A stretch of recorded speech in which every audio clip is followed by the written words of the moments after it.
So imagine being one of the top most young men in Ghana, and you have all the cars, you have all the luxuries, you have the flashy watches and the jewelries, a lifestyle that everybody wished they were like you. Then almost overnight, everything changed. And that's the story of Abu Trica, whose real name we all know as Freddie Kumi. But for years, Abu Trica has become a household name on social media.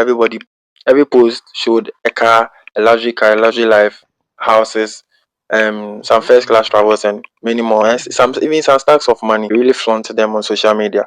But to young people, he looked like the definition of success. Well, we behind all these stories, behind all these videos, all these luxury, there's something that Ghanaians, investigators in the United States were about to pull up that will make headlines. So according to them, they were saying Abu was involved in a romance scam network that involved elderly people in the United States. The investors were saying that members in their group allegedly use fake identities and AI generated profile to initiate a dating network with them, and after building an emotional relationship with them, they scam them of their money. That's what they were saying.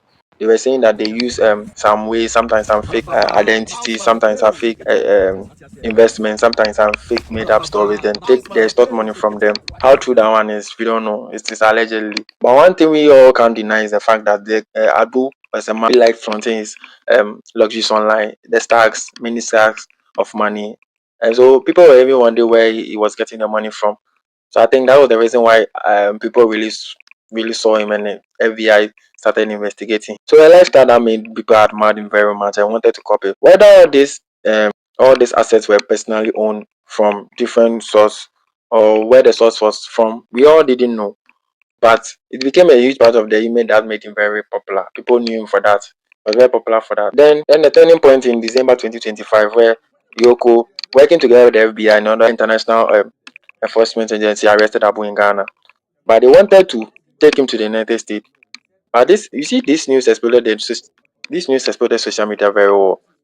But on the first arrest, they wanted to take him to the United States, but they couldn't. His judge really fought, and they really argued on that issue. Then they kept him in Ghana. But on the 9th of July, Abu couldn't survive, and he was extradited to the United States. Well, now he's there to face some charges, that is a conspiracy to commit wire fraud and a scam. If he's found guilty, he'll be sentenced to prison, a lengthy sentence in the United States.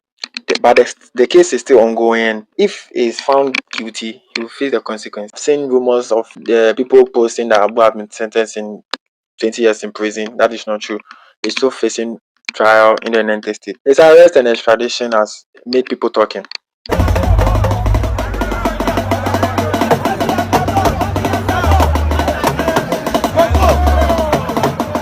Arrest and extradition reportedly brought emotion strain to the family members and close people around. But beyond the legal battle, it has also meant the loss of his lifestyle, his luxury cars, and his public association with people. But however, details about his personal experience of the relationship have not been publicly confirmed.